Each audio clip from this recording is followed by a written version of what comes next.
When your legs speak, 5 silent warnings from your body. Have you ever wondered why your legs, the part that seems strongest and most reliable, can reveal before your heart does that your body is growing weaker? We often pay attention to our face, our hair, our skin, but forget that our legs are the first to signal important changes in our health. From a little swelling, a sudden night cramp, to a tingling sensation or an unsteady step, they are all quiet whispers from the body, telling us it's time to slow down, care, and listen. Today's video isn't just about 5 early warning signs from your legs, it's also a gentle reminder. When we learn to listen to our bodies, we can preserve our strength, stability, and even our longevity in the years ahead. Sometimes, noticing one small thing can save us from something much bigger.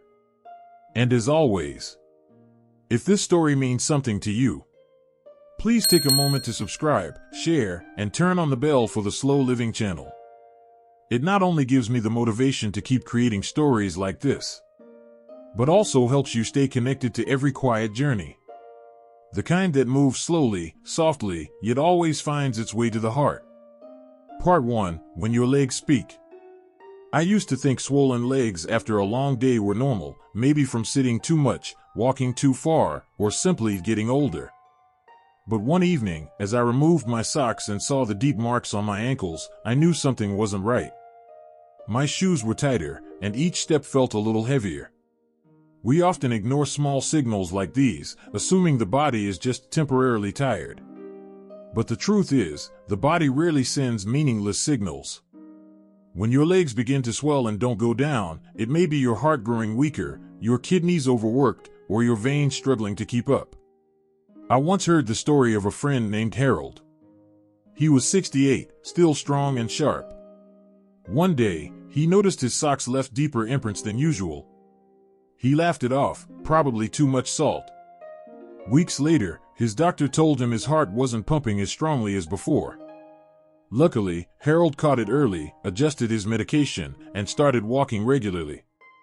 I feel like I've been given another chance, he told me, just because I listened to my legs. It's strange, our legs often know before we do. They carry us through countless days, yet we pay them the least attention.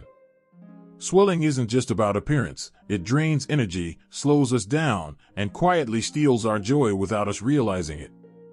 Now, whenever my legs feel heavy, I no longer ignore them. I stop, take a deep breath, and think, maybe my body is trying to say something. The body never shouts, it only whispers. And sometimes, that whisper begins right there, in our legs, the place that quietly carries the weight of our entire lives. Part 2. Night cramps, the cry of your blood vessels. Some nights, I wake up suddenly, my calf seized in pain. The muscle tight, as if caught in someone's invisible grip. At first, I thought it was nothing, maybe too much walking, or not enough water. But when the cramps kept coming, I knew something deeper was happening inside me. Cramps aren't always minor. They can be your blood vessels speaking, when circulation is no longer smooth. When minerals run low, when circulation weakens, or when nerves begin to fade, muscles are the first to respond. That fleeting pain is often a gentle warning before something more serious occurs. I once knew a woman in her 70s named Jean. Every night, she woke up massaging her legs, unable to sleep from the pain. She thought it was just age, until a friend convinced her to see a doctor. It turned out her blood vessels were weakening, but thankfully, it wasn't too late. A few weeks later, she called me and said her legs felt light again, as if the pain never existed. I realized that these small nighttime pains aren't meant to scare us.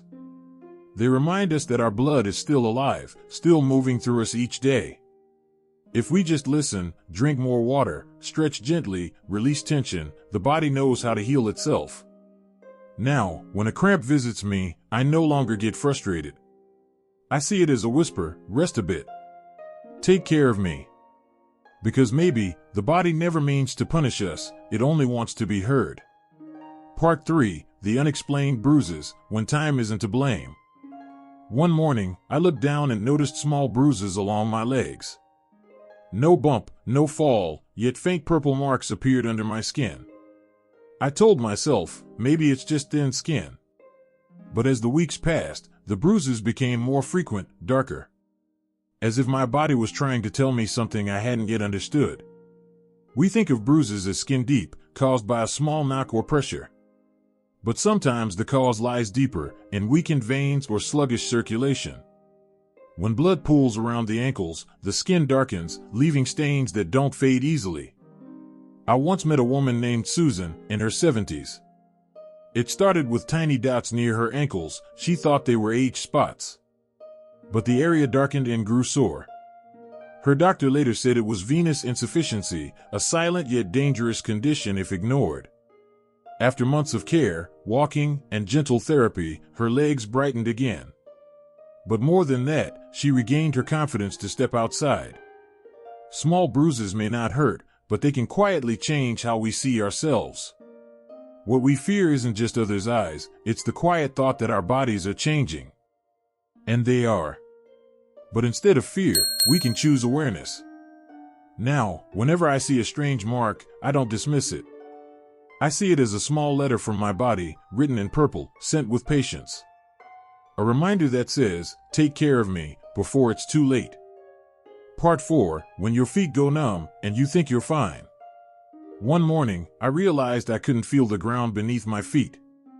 Not pain, not tingling, just a faint layer of fog between me and the world. At first, I ignored it. Maybe I sat too long, or my shoes were too tight. But when it happened again, I knew the body was whispering something. When your feet lose sensation, it means the nerves are tiring. The fine threads connecting you to life are wearing thin. I remember a man named Ed, 66.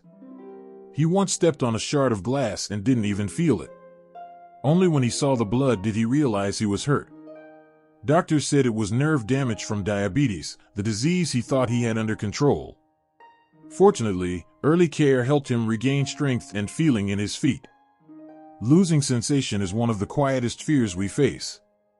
When you can no longer feel small things, the touch of your shoes, the chill of the floor, you slowly drift away from your own body. And when that silence lasts too long, you lose more than feeling, you lose trust in yourself. Since then, I've learned to pay attention. If there's numbness or tingling, I don't ignore it.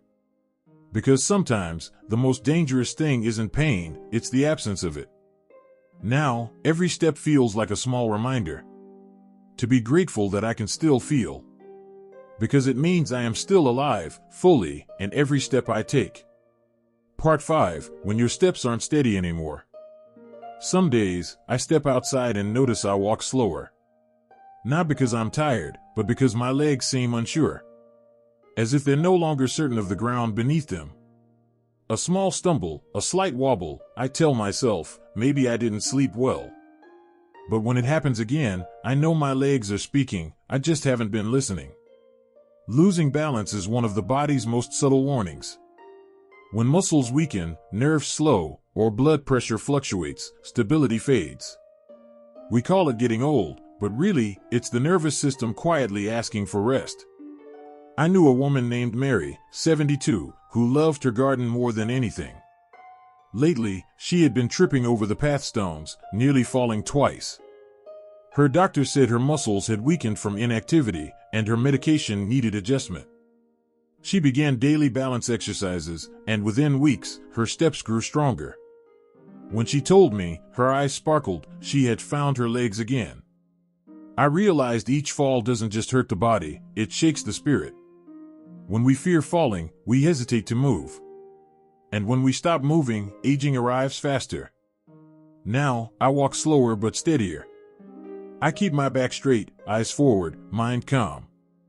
Because a balanced body begins with a peaceful mind.